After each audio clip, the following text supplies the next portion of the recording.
Hello everyone, hope you're doing great. I'm back to talk about the Argon8.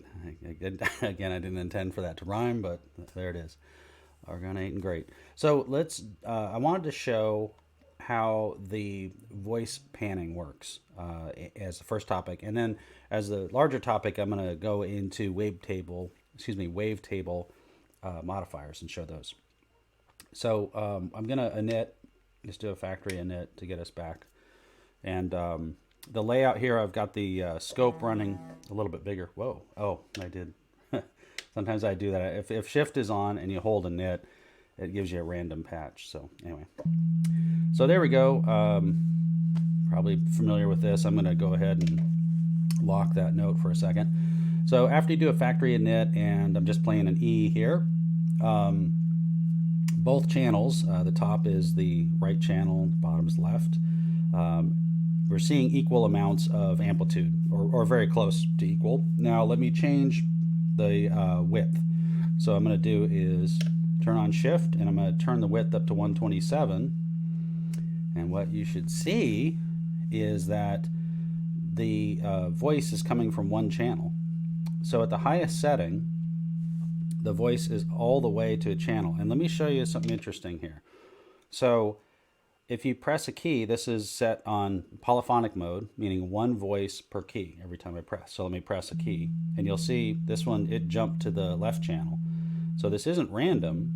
Every time I press a key, it's going between the left and right channels. And that took a while to figure out. Well, I needed to put it under this kind of scope so I could see it, because if you do something like this, you know, you can't really tell. So when you're playing multiple notes, even if they're jumping all the way from left to right, you can't really tell. So that's at a setting 127. Let me back it off a little bit, and you'll see what happens is you get this. So now we've got, you know, this is on 86. So this is giving us a mix of either, and then it alternates. So you'll notice the pattern alternates on each one. So that's on polyphonic mode. Now, if I do a stack 2, let me go back to 127 so you can see it. If I go back to stack 2, and if I hit a note, you see that it's actually equal on both channels.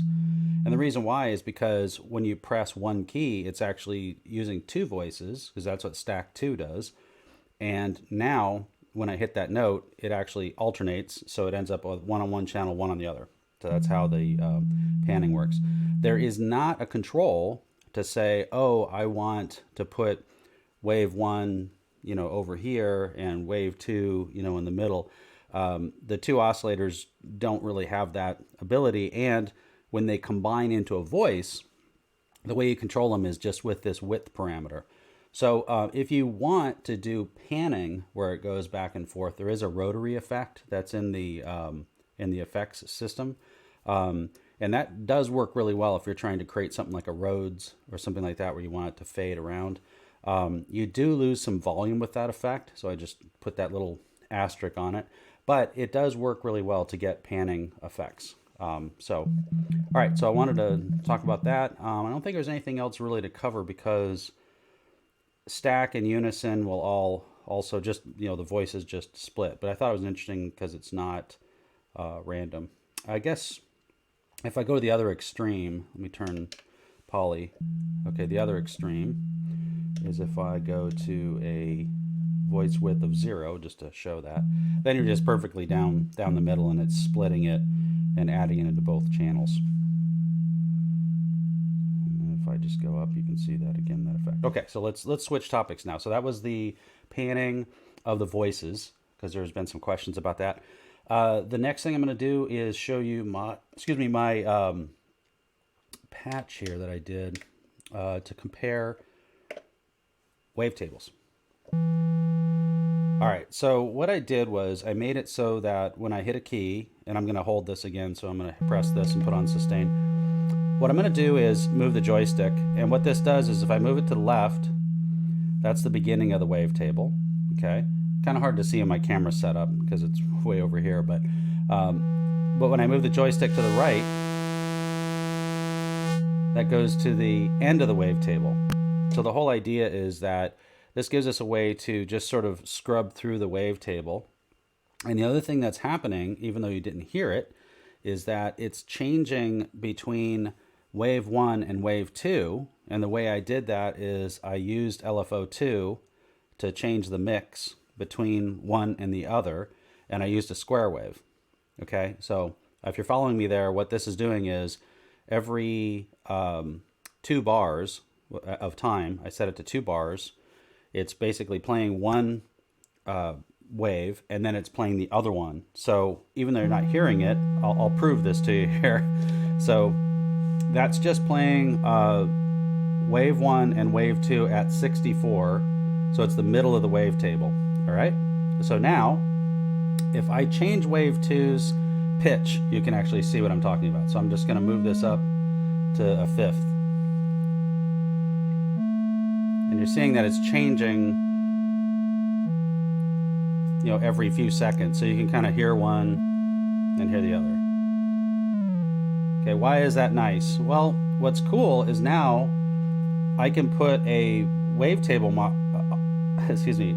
Yeah, I got to figure out how I'm going to say this. I'll just say Wav Mod. I'll start trying that because I'm going to put a Wav Mod onto wave 1. You do that by holding patch, and I'm going to put on DRes 3. Now I can see the difference between these quickly. And then, so the other thing I did was I can go to the left. So we go all the way to a sine wave.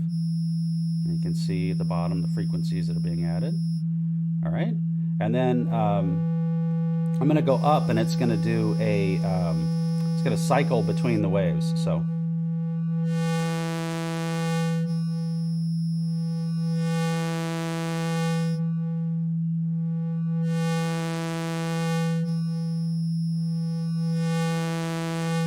Okay, so what that is, so that when I move it up, what it's doing is it's cycling all the way through the entire wavetable and back, and then switching to the other wave, so you can actually hear them without the Wav Mod and with. So you can hear both of them together.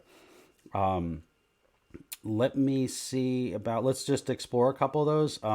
There's 32 of them, so you can really go nuts with these. I'm just going to go through a few of them and show them, but I liked this method of comparing them because you can read through the descriptions, which are in the manual, but a lot of times you're not quite sure, you know, how a rise run, you know, phase shift is gonna sound on your wavetable.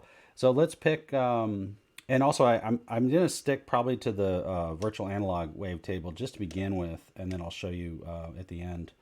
But let's go through and look at, like an interesting one is Resample. And I'm going to use Resample 3 in this case, and then play it again. And so on this one, you won't see a lot of effect. In fact, there's 0 effect at the middle of the wavetable. And let me go towards the square wave. So you hear that?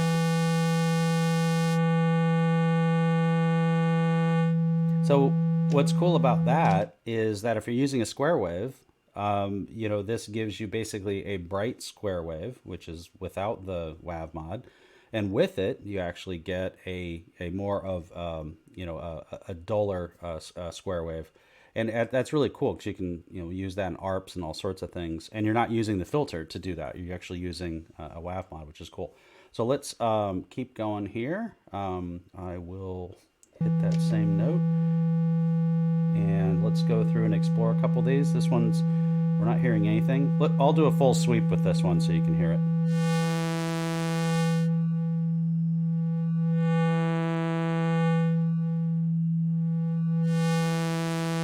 So that's the unmodified. This is with the Wav Mod. So that's pretty cool. All right, so let's, let me grab another one. And you can put one of these on each. I'm just doing one on each side so I can hear it.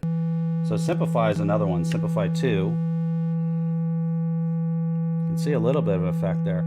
This one's really cool because it gives you lots of round waveforms to use with things like FM or phase modulation. So let's, let me go to a more, we'll do the sweep.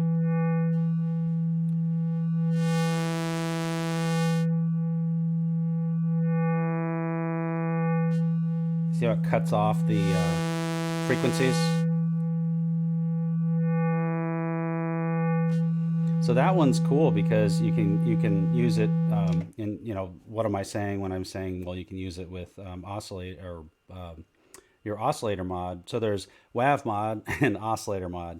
And I know that's kind of confusing, but one of them, the Wav mod, is like a static thing. There's 32 of them, and you can set one on wave 1 and one on wave 2. And what they do is they redraw the entire wavetable. So, and because they kind of twist the wavetable, you can then use and get more mileage out of kind of everything. So I think it's really clever because it's also run first. Now, Modal could correct me on this, but in my testing, because you can hear it through the oscillator mod, let me show you that one. So let's take Simplify 2. I'm going to turn it off on wave 1, okay? And I'm going to go to wave 2, and I'm going to turn on that same one. So we're going to use Simplify 2, and we're going to turn on oscillator mod. So I'll just play a note here. So we're not hearing anything, but I'm going to turn up the phase modulation.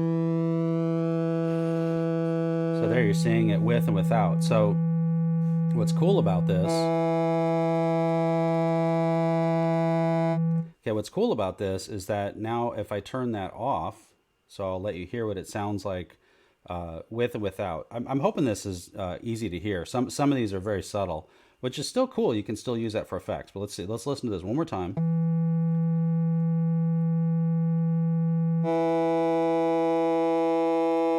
Okay, that second one is the phase modulation. Now what I'm going to do is I'm going to actually I'm going to leave the settings the same, except for I'm going to turn the Wav mod off for wave 2. So wave 2 is the modulator and wave 1 is the carrier when you use an oscillator mod. So let me run this again. So same note.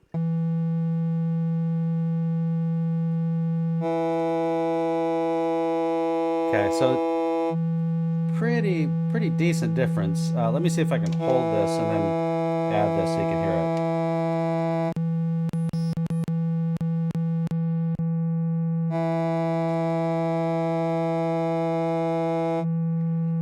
Okay, and so why is that important? And if you could hear that, I could hear it through my headphones, but and there's ones that really change it. Why is that important?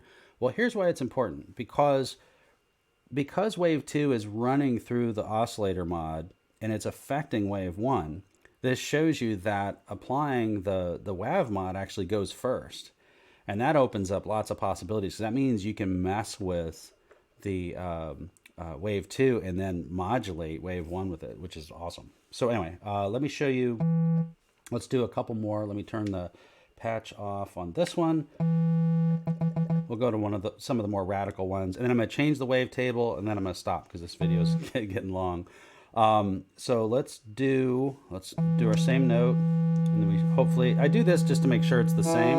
So see here I forgot I had that on, so I do this just to make sure. Okay, the phase is changing, but the note's exactly the same. And just to make that clear, you can stop the note from playing and then play it again, and you'll see the phase is now aligned and it won't move at all.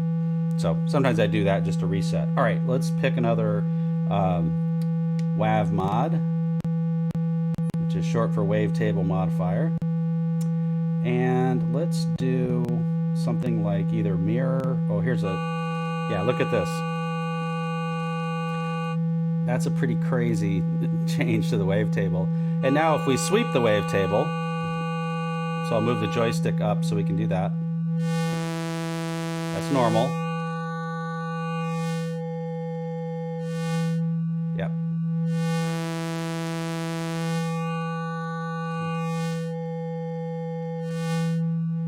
So that second one with with a lot more going on is the one that's going through this. All right, so now let's, I'm gonna change, that's more of a radical one. There's 32 of them. I can pick another one here. Oh, I actually do wanna show Sinefold. Not Seinfeld, but Sinefold. So this one's cool because, again, you're getting a ton of rounded wave shapes, and that really is great for using for different oscillator mods. So let me sweep that one. See how it rounds everything out? That's the regular. And that's with the Wav mod. All right, so let me stop there. I'm going to change the wavetable now and leave the Wav mods in place. So I'm going to just go to the one over. So I change wave 1 to, this is 002, number 1, and this is 002, number 1. So I changed them. It's going to sound radically different, but just to show you how you can compare these. Okay, so now this is so what I do when this happens, I'm not sure which one's which. I change the tuning of wave 2 so I can figure it out. So it's this one. So that's the unmodified, that's the modified. Okay, so now let's sweep it. So here we go. That's the modified. This is the unmodified.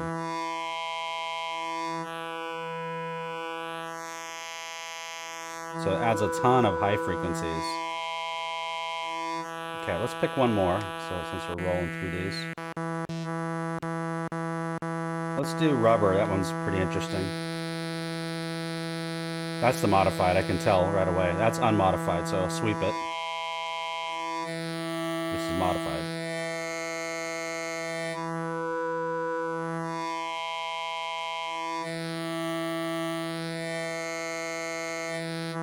Okay, so again, why that's cool is because you kind of have a fixed set of wavetables, even though there's lots of really cool wavetables in the Argon 8.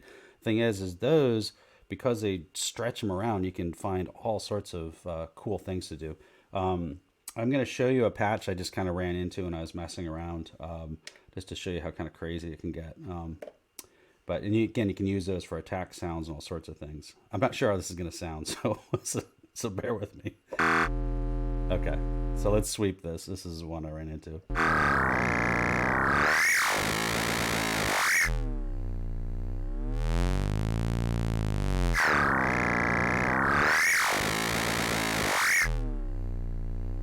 And that's polyphonic. I mean, I haven't even stacked this. So just for fun, let's go ahead and stack this and see what happens. I'm going to stack it. Let's add some spread because we haven't even, oops, not glide. I want to add, let's do 15. And then let's get some drift in here. And maybe this will sound different. Maybe not. Here we go.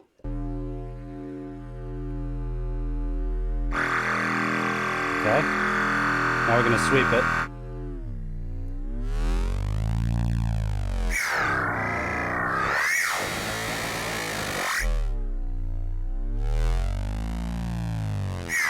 Not too bad. I'll try an octave lower. It's just, why not?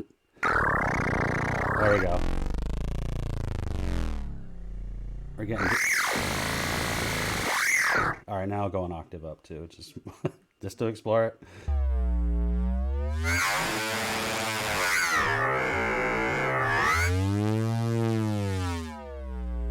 All right, so, and that's just, just one quick thing. I did that just by using the oscillator mod, and it's using the same sort of just alternating between the sounds. But anyway, I hope you guys get something from that. The Wav mods are very cool. I actually hope they keep tweaking them and maybe add a few more because, man, they really open things up. So that's all I have, and enjoy the rest of your day. Take it easy. Bye.